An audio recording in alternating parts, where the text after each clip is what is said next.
म्हणजे माणसांसाठी गौरीचा साबण तयार केलेला आहे आणि शंकरोबा किंवा द्रोण पुष्पी जे म्हणतो त्याच्यापासून आपण जनावरांना स्वच्छ करण्यासाठी साबण तयार केलेला आहे. त्यामुळे ह्या सगळ्याच वनस्पती आपण गणपती उत्सवामध्ये जे वापरतो त्या माझ्या माहितीप्रमाणे आम्ही मोजल्या साधारण 74 वनस्पती आपण वापरतो गणपती आल्यापासून ते गणपती जाई तोपर्यंत. पूर्वीच्या कालावधीमध्ये तर आपल्याकडं पटकी, कॉलरा, TB सारखे आजार फैलावत होते आणि ह्या वाघाटीच्या फळामध्ये TB सारखे आजार बरे करणारे घटक आहेत. कुरडूसुद्धा आपल्याकडं अनेक वेळेला तण म्हणूनच सगळेजण बघतात, पण कुरडूची भाजी पावसाळ्यामध्ये कंपल्सरी कवळी भाजी खाल्ल्यामुळं मूतखड्याचा त्रासच होत नाही. हाय हॅलो नमस्कार, मी दिव्या आणि आपण पाहताय तरुण भारत. आता पावसाळा सुरू झालाय. पावसाळा सुरू झाला की सगळं रान आपल्याला हिरवगार दिसतं आणि जसं उन्हाळ्यामध्ये आपल्याला रानमेवा चाखायला मिळतो त्याचप्रमाणे पावसाळ्यामध्ये सुद्धा आपल्याला वेगवेगळ्या प्रकारच्या रानभाज्या चाखायला मिळतात.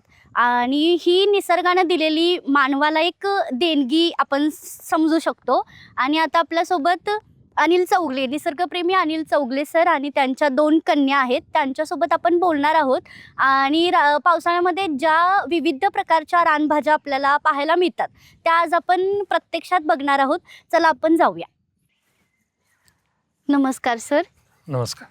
आता पावसाळा सुरू झालाय, सगळीकडे हिरवाईनं नटलेला परिसर आपल्याला दिसतोय आणि यामध्ये वेगवेगळ्या प्रकारच्या रानभाज्या सुद्धा पाहायला मिळतात. तर त्या कोणकोणत्या आहेत तुम्ही दाखवू शकाल का?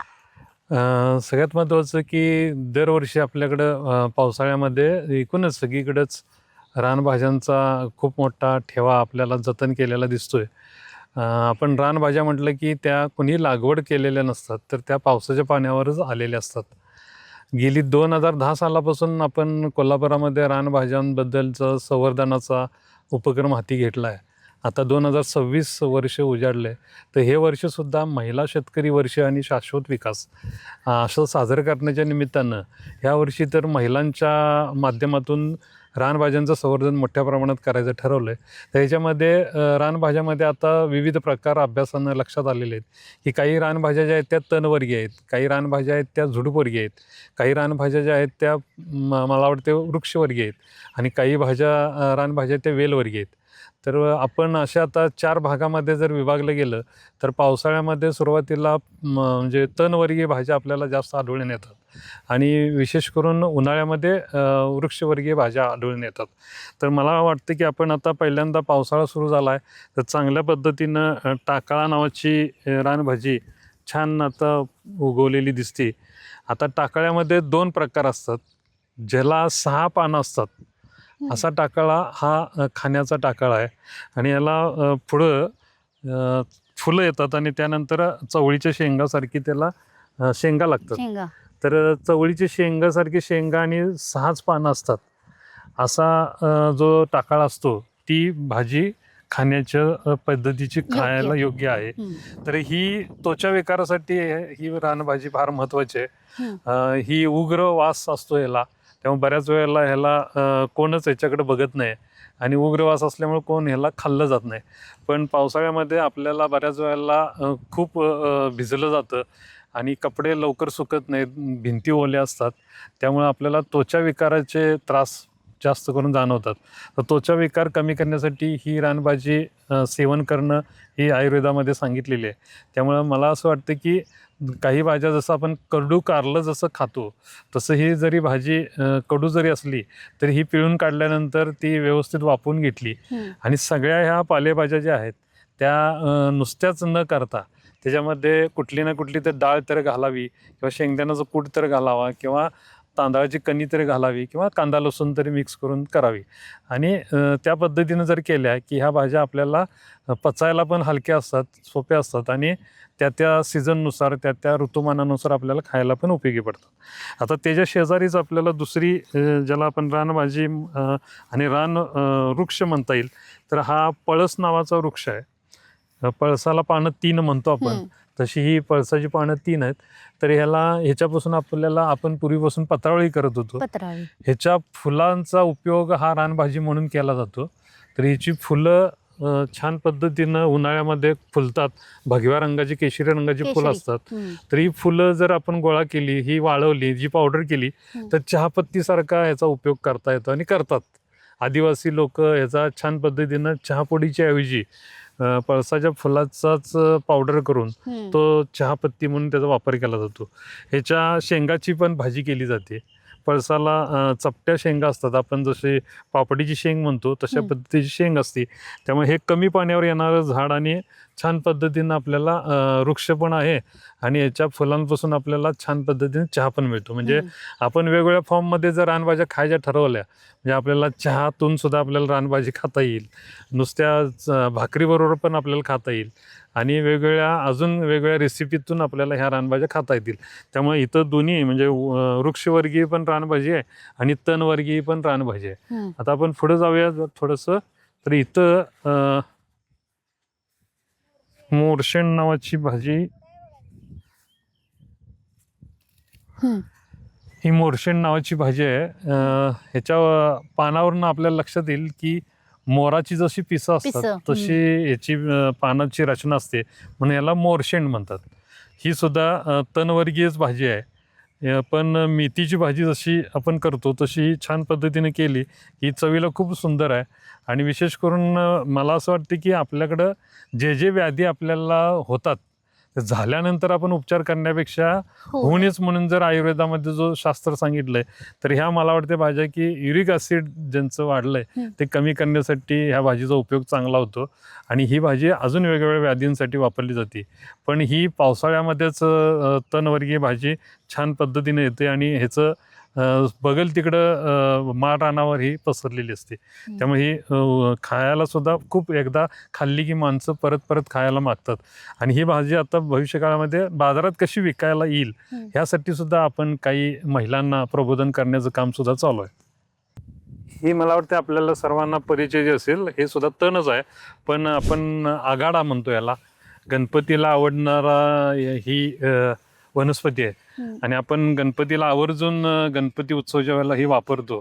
पण आपण कधी ही भाजी खाण्याचा कधी प्रयत्न कोणी केलेला नाही.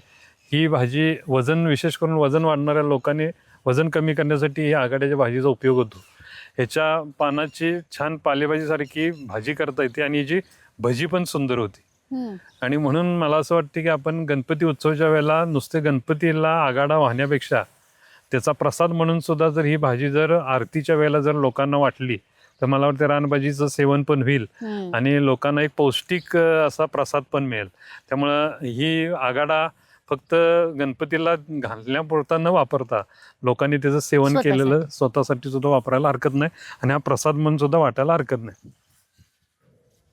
हा बांबूच्या कोंबाची पण भाजी करतात आणि बांबू आपल्याकडं मुबलक प्रमाणात आढळतो आणि बांबू हे कुंपणाला आपल्याकडे येतं.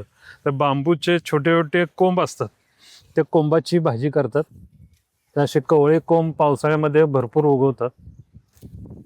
तर असे छोटे छोटे कोंब असतात, त्या कोंबाची बारीक खिसून भाजी केली जाते. बांबू हे गवतवर्गीय वनस्पती आहे. सर्वात उंच गवत ज्याला आपण म्हणतो ते बांबू आहे. तर या बांबूच्या कोंबाची पण भाजी खूप सुंदर होते आणि ती आपल्याला वेगवेगळ्या व्याधींसाठी सुद्धा ती उपयोगाची. बाहेरच्या देशात पण त्याचा वापर केला जातो. होय होय. त्यानंतर इथं ह्या बांबूवर चढलेला हा गुळवेल आहे. गुळवेल तर आपल्याला हा वेल आहे, हा कुठेही कधीही कसाही येतो. त्यामुळे गुळवेल हा मला वाटते आता पावसाळ्यामध्ये आपल्याला मला वाटते डेंग्यूचा आजार अनेक वेळेला फैलावतो आणि मग पांढऱ्या पेशी कमी झाल्या वगैरे म्हणतो, किंवा सर्दी परसं खोकला आणि वेगवेगळ्या व्याधीला तो उपयोगाचा आहे. तर गुळवेल हा कुठेही कसाही येतो आणि आता हा बांबूच्या याच्यावर चढलेला आहे. तर गुळवेलच्या पानाची भाजी खाता येते, त्याचं सॅलेड करून खाता येतं आणि हा वेल आपण घरादारामध्ये कुंडीत सुद्धा हा लावू शकतो. ठीक आहे. तर हा एक वेल आहे. मला वाटते माळाचा महिना आला की आपल्याला ह्या भाजीची आठवण होते. याला मोहरची भाजी म्हणतात आणि याच्या कवळी पानं म्हणजे ह्याला शेंडवेल म्हणतात. तर ह्या शेंडवेल सुरुवातीला शेंडवेलची भाजी खाल्ली जाते आणि थोड्या दिवसानं पक्व झाल्यानंतर याला जी फळं लागतात तो मोहर म्हणतात आणि बरोबर पितृपक्षाच्या वेळेला असा सगळीकडे ह्या वेळेला मोहर भरलेला असतो आणि त्यावेळेला बाजारामध्ये मोहर विकायला आलेला असतो. तर हा मोहरसुद्धा फार महत्त्वाचा आणि त्या 15 दिवसातच ह्याला चांगल्या पद्धतीचा मोहर आलेला असतो आणि ही त्या 15 दिवसात उत्तम अशी भाजी आपल्याला खायला मिळते आणि त्यानिमित्तानं जुन्या लोकांची आपल्याला आठवण पण ह्या निमित्तानं होते. तर हा मोहरचा वेल आहे. तर असा वेल हा इतर झाडावर झुडपावर हा लटकलेला असतो. ठीक आहे. त्यानंतर इथं करंदा नावाचा वेल आहे. ह्याच्या बाजूला बटाट्यासारखे कंद लागतात. तर हा करंदाचा वेल आहे. त्या बटाट्यासारखे जे कंद लागतात ते सुद्धा उकडून उपवासाच्या वेळेला खाल्ले जातात आणि बटाट्यासारखाच बटाट्याला पर्याय म्हणून तो खूप सुंदर आहे. आम्ही याचं ही बऱ्याच ठिकाणी कुंडीमध्ये लागवड केलेली आहे आणि आता आम्ही याचं बटाट्याचे कंद तर खातोच, पण ह्या पानाची आळूच्या वडीसारखी वडी करून पण आपण खातोय. त्यामुळे ही अनेक ठिकाणी घराघरामध्ये सुद्धा लोकांनी आता लागवड केलेली आहे. हा वेलच आहे. विड्याचं पान जसं असतं तसं.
ह्याला आपण तेरडा म्हणतो, पण गणपतीच्या उत्सवाच्या वेळेला सगळ्या महिला मंडळाची आवडणारं ही वनस्पती म्हणजे याला गवर म्हणतात.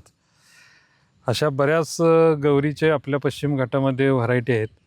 ही गवर ह्याला रान तेरडा म्हणतात. तर याच्या कवळ्या पानाची भाजी करतात. ही पण भाजी त्वचा विकाराला महत्त्वाची आहे आणि आता शेतकऱ्यांना मला वाटते पायाला खत लागतं किंवा चिखल्या लागतात, त्यावेळेला ह्याचा रस जर त्या चिकण्याला लावला तर त्या चिखल्या बऱ्या होतात.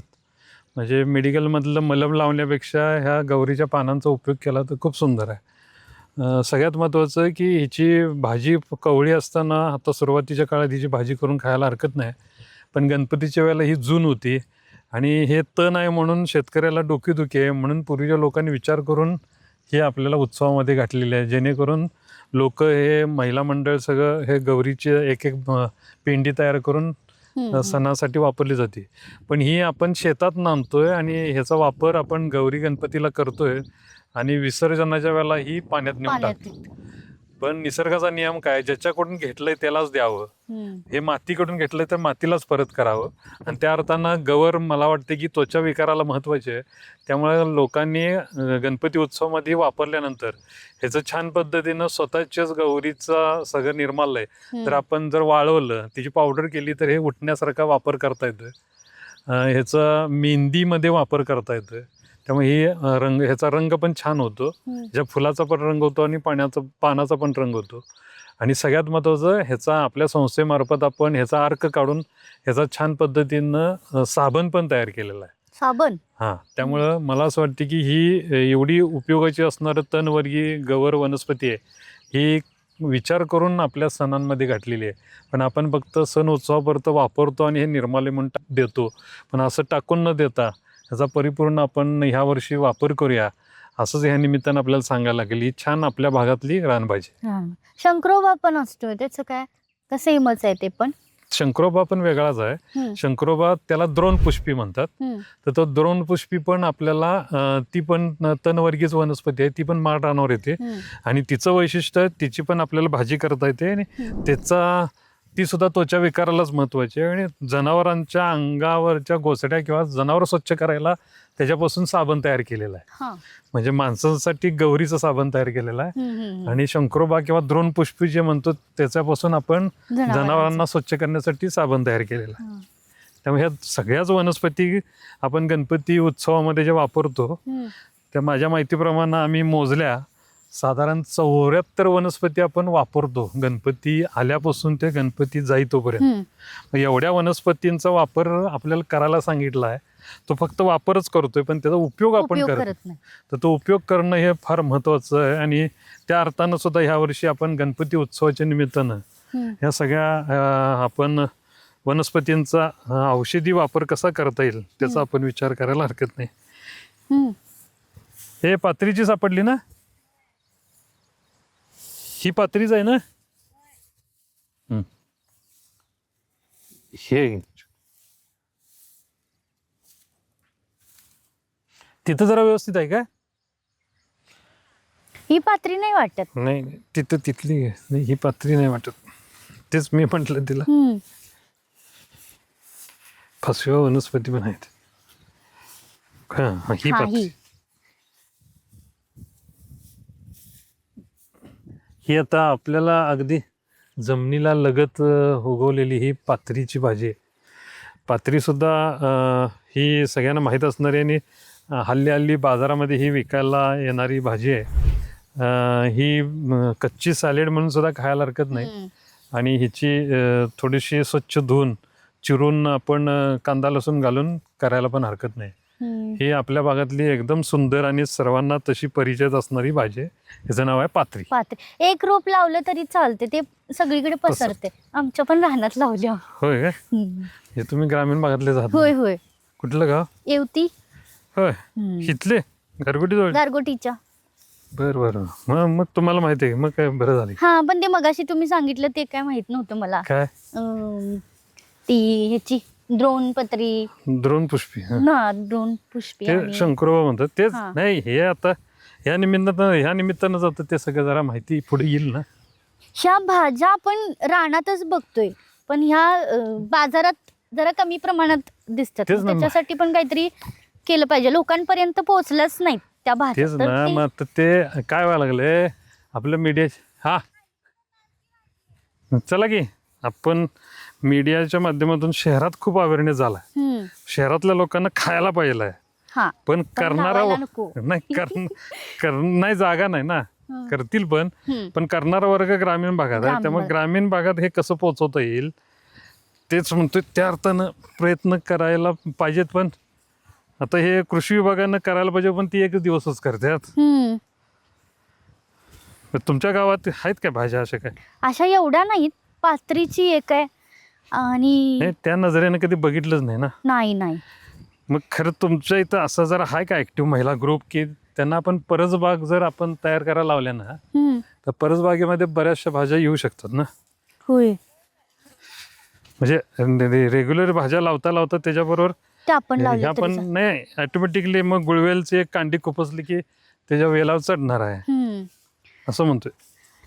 तर तसं लावायला चालतंय पण त्याच्याबद्दल माहिती पण पाहिजे. हो, तेच ना. मग तसंच ग्रुप तुम्ही जर जमवला की नाही तर आपण माहिती देऊया असं म्हणाले. आहेत का तशा ऍक्टिव्ह महिला ग्रामीण भागात? बघायला पाहिजे तुमच्या गावातल्या. जे तसं भाजीपाला करणारे किंवा कोण असलं ना तर त्यांना आपल्याला भाज्या शहरात म्हणजे त्यांनी विकत बसायचं, त्याच्यात वेळ घालवायचा नाही. त्यांनी फक्त बनवायचं काम करायचं, म्हणजे लावून तयार करायचं काम करायचं. आपल्या इथं शहरात कुठं पण एक स्पॉट ठरवला की तिथनं बुक्का करतील लोक. होय, त्यांचा तोच प्रश्न असतोय की हे केलं तर घेणार कोण. ते फक्त आपल्याला हमी तेवढी घ्यायची आहे.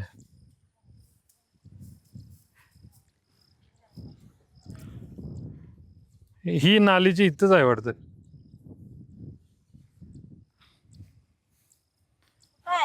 हीच ना, चिंचच्या पानासारखी आहे.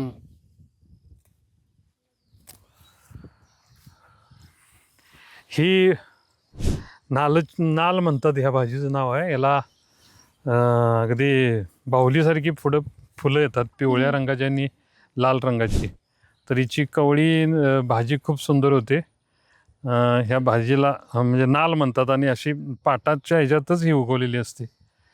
आणि सगळ्यात महत्त्वाचं ह्याचा एकदा सगळीकडे बेड जर एकदा सप्टेंबरला फुलला की एक चांगलं म्हणजे आपल्याला पठार फुलल्यासारखी पठारावरची फुलं काय फुलं. असतात म्हणजे ह्याला त्या फुलाला नाव आहे स्मितिया म्हणतात. हम्म. तर अशी ही रानभाजी आहे पण हे छान रान फुल पण याला चांगली येतं. फुलं कधी लागतात त्याला? आत्ता सप्टेंबर नंतर. मला देताय का ती? मी लावतो. लावा की.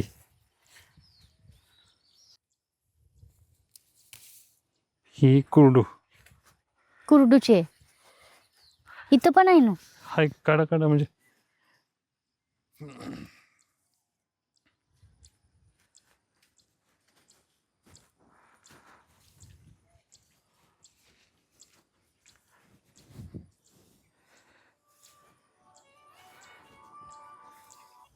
हॅलो. हा.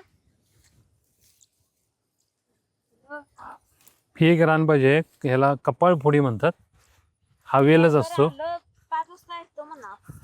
कपाळफोडी नावाचा वेल आहे. ह्याच्या पानाची भाजी करतात आणि याला फुग्यासारखी अशी फुलं लागतात. आणि ग्रामीण भागातल्या महिला शेतात काम करताना बऱ्याच वेळेला ते फुलं जे फळ असतं ते जरा डोक्यावर मारलं की याला फटकन आवाज येतो म्हणून याला कपाळफोडी म्हणतात. तर ही छान हिच्या पानाची भाजी होती कपाळफोडी. ठीक आहे. तेरडासा हे कुरडू अजून जरा कुरड्याची भाजीच नाही दरवेळेस असत्या भरपूर. नाही इथं कुठं आता दिसायला लागले ना. तर ते ऊसाच्या शेतात जास्त असते ना ते. पण त्याचा वापर म्हशीला वगैरे हो घालण्यासाठी करतात. घालतेच म्हशीला घाला आणि आपल्याला पण एकदम उष्णता कमी करायला हो. खूप चांगली भाजी आहे ती. ही इथं बारंगी.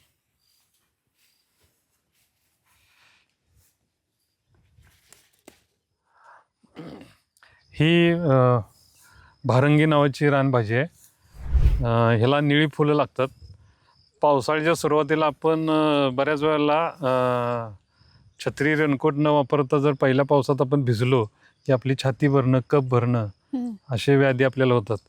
तर ते होऊ नये म्हणून ही भाजी लगेच पावसाळ्यात उगवलेली असते. आणि ही रानभाजी खाल्ली तयार करून की असा कप वगैरे किंवा छाती भरलेली जी असते ती लगेच कंट्रोलमध्ये येते. याला भारंगी म्हणतात. भारंगी. तर ही आपल्या भागात मुबलक आहे. सगळीकडं आपल्या पश्चिम भागामध्ये दिसते आणि ही खायला खूप सुंदर लागते. जे श्रावणामध्ये ज्या लोकांना नॉनव्हेज आवडतंय श्रावणामध्ये नॉनव्हेज वर्ज्य करायला सांगितलं असतं तर ही भाजी खाल्ल्यानंतर नॉनव्हेजची आठवण येणार नाही अशी नॉनव्हेज सारखीच ही भाजी लागते.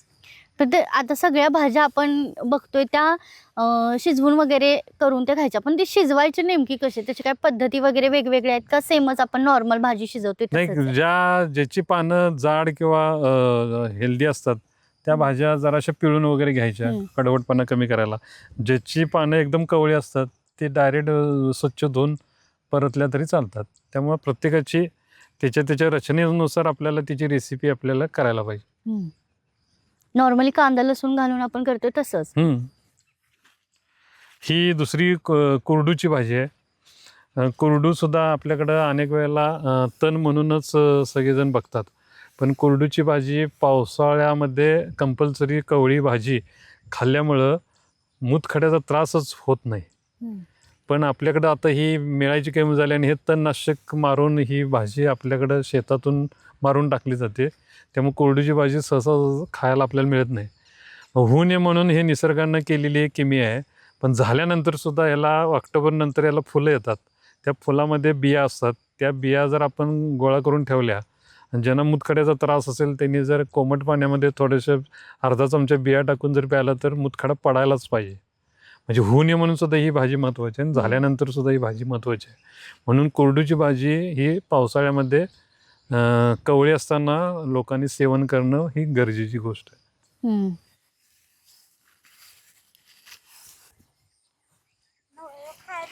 नव्हे तो मगाचाच आहे तिथला. असणार. नाही नाही, मी टाकते बाई. गौरीचा आणि शंकरोबाचा जरा जास्त प्रचार करायला पाहिजे. होय, कारण काय आहे, विनाकारण माहीतच नाही होते कुणाला. ते आणि गणपतीत विनाकारण टाकून दिलं जाते ना. हम्म.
हे काठी कोळशिंदा म्हणून ही रानभाजी आहे. ह्याला काटे असतात, पण हिची कवळ्या पानाची भाजी केल्यानंतर इतकी सुंदर लागते. त्यामुळं काटा जरी लागला तरी तो कवळाच असतो. पण ही भाजी अशी चिखलामध्ये आणि पानवट्याच्या ठिकाणी जास्त करून उगवती. त्यामुळं ह्याला काटे कोळशिंदा, ह्याला नंतर निळी फुलं लागतात आणि त्या फुलातल्या बियांचा पण उपयोग आहे आणि ह्याचे औषधी गुणधर्म खूप आहेत. म्हणून ही पावसाळ्यात आता आल्यानंतर ही कवळी पानाची भाजी करून खायला हरकत नाही. हम्म. त्यामुळे हे दलदलीच्या ठिकाणी, जिथं चिखल जास्त असतो अशा ठिकाणी ही भाजी येते. ओके. आपण आता एकूण 20 ते 25 प्रकारच्या भाज्या पाहिल्या, रानभाज्या पाहिल्या, ज्या आपल्याला माहिती सुद्धा नव्हत्या. आणि माझ्या हातात हा गौरी आहे. ही गौरी आपण गणपतीला वापरतोय, आपण हिचं पूजन सुद्धा करतोय आणि हे पूजन झाल्यानंतर आपण हे पाण्यामध्ये सोडून देतोय आणि त्याचं भरपूर प्रमाणात प्रदूषण सुद्धा होते. पण ह्याचा शरीरासाठी सुद्धा उपयोग असतो. हे आज आपण यांच्याकडून जाणून घेतलं आणि बऱ्याच गोष्टी ज्या आपल्यापर्यंत पोहोचल्या नव्हत्या त्यासुद्धा आपल्या या व्हिडिओच्या माध्यमातून आपल्याला त्या माहिती झाल्या. आणि बऱ्याच प्रकारच्या रानभाज्या आहेत ज्या लोकांपर्यंत पोहोचलेल्या सुद्धा नाहीत. शेपूची भाजी, मेथीची भाजी किंवा शेवग्याची भाजी, फार तर फार एवढ्याच भाज्या आपल्याला माहिती होत्या. पण यांच्यासोबत बोलल्यानंतर रानभाज्या ज्या पावसाळ्यात उगवतात ते 20 ते 25 प्रकारच्या कळाल्या. हा व्हिडिओ शेवटपर्यंत पहा.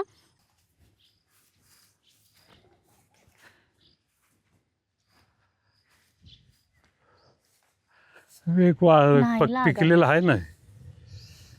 छोटं छोटं दिसते ते. हे येणार का तुमचं? हे फळ दिसते का हा, कॅमेऱ्यात? येणार का? हा, झुडपामध्ये Zoom करा. जे 2 फळं दिसतात तो वाघाट्याचा वेल आहे. वाघाटी परवा आपण आषाढी एकादशी झाली, आषाढी एकादशीच्या दुसऱ्या दिवशी उपवासाच्या निमित्ताने ही भाजी खायची असती. पण एकच दिवस खाऊन चालणार नाही आणि ती त्या दिवशीच का खायची अनेक लोकांना माहिती नाही आहे. कारण आपल्याकडं वर्षानुवर्ष वारीला जाणारी मंडळी आहेत आणि आपण गर्दीत जातो. पूर्वीच्या कालावधीमध्ये तर आपल्याकडं पटकी, कॉलरा, TB सारखे आजार फैलावत होते आणि ह्या वाघाटीच्या फळामध्ये TB सारखे आजार बरे करणारे घटक आहेत, पोषण मूल्य आहेत. म्हणून ही गर्दीतून जाऊन आल्यानंतर माणसानं निरोगी राहावं म्हणून उपवासाच्या निमित्तानं दुसऱ्या दिवशी ही भाजी खाण्याची प्रथा आपल्याकडं आहे. पण नुसते एक दिवस न खाता ज्या वेळेला ह्या मला वाटतं महिनाभर ही फळं लागत असतात, तर वरच्यावर ही त्या महिन्यामध्ये एक 5-7 वेळा तरी वाघाटीची भाजी खावावी. पण अनेक गावामध्ये वाघाटीची वेलच कमी झालेली आहेत. वाढत्या शहरीकरणामुळे म्हणा किंवा आधुनिक पद्धतीची शेती केल्यामुळं हे जुने जे काय जाणते वाघाटीसारखे काटेरी ही झुडूप असल्यामुळे, वेल असल्यामुळे बऱ्याच वेळेला हे काढून टाकलं जातं. पण पुन्हा आता ही काळाची गरज आहे. हे वेल गावागावामध्ये वाढले पाहिजेत, तरच आपल्याला भविष्यकाळामध्ये अशा वाघाटीसारख्या किंवा अशा दुर्मिळ महत्त्वाच्या रानभाज्या आपल्याला खायला मिळतील. म्हणून म्हटलं हे गावागावात असं राखून ठेवलं पाहिजे. होय. त्या अर्थानं काय करायला पाहिजे तोच मोठा प्रश्न. ही रताळ्याची रोप आहेत. ही रताळाची शेती केलेली आहे. आपल्याकडे मला वाटतं बटाटे रताळं हे सगळे इंदूरकडून आणि बाहेरकडून येतात. पण आपल्या 12 तालुक्यामध्ये चंदगड तालुक्यातल्या मातीतली जी रताळ आणि बटाटा आहेत त्याची चव आहे ती आपलातून आहे. त्यामुळं मला वाटते की असा प्रयोग आपल्या कोल्हापूर जिल्ह्यामध्ये वेगवेगळ्या ठिकाणी इथलं स्थानिक बियाणं घेऊन जर आपण अशी जर काय वेगळी लागवड केली तर आपल्याला चांगल्या पद्धतीनं चांगली रताळ खायला मिळतील. या रताळ्याच्या पानाची पण भाजी करतात आणि रताळाची सुद्धा वेगवेगळ्या निमित्तानं आपण खातो. जनावरांना तर खूप चांगला पौष्टिक चारा आहे. त्यामुळे जनावरांसाठी माणसांसाठी आणि आपल्याला एक वेगळं उत्पन्न म्हणून शेतीतला एक वेगळा भाग म्हणून अशी रताळ्यासारखी शेतीसुद्धा आता लोकांनी करायला हरकत नाही. हे भुईमुग घेतलेलं आहे. हे भुईमुगाच्या पण कवळ्या पानाची भाजी करतात. होय काय? तेव्हा आपण शेंगा खातो पण वरची कवळ्या पानाची भाजी खूप सुंदर लागते आणि जून झाल्यानंतर ह्याचा चारा म्हणून सुद्धा जनावरांना दिला जातो. जनावरांच्यात आणि आपल्यात काय फरक नाही. ते नकलीच्या भाजीची पण करतात, नकलीची पानं.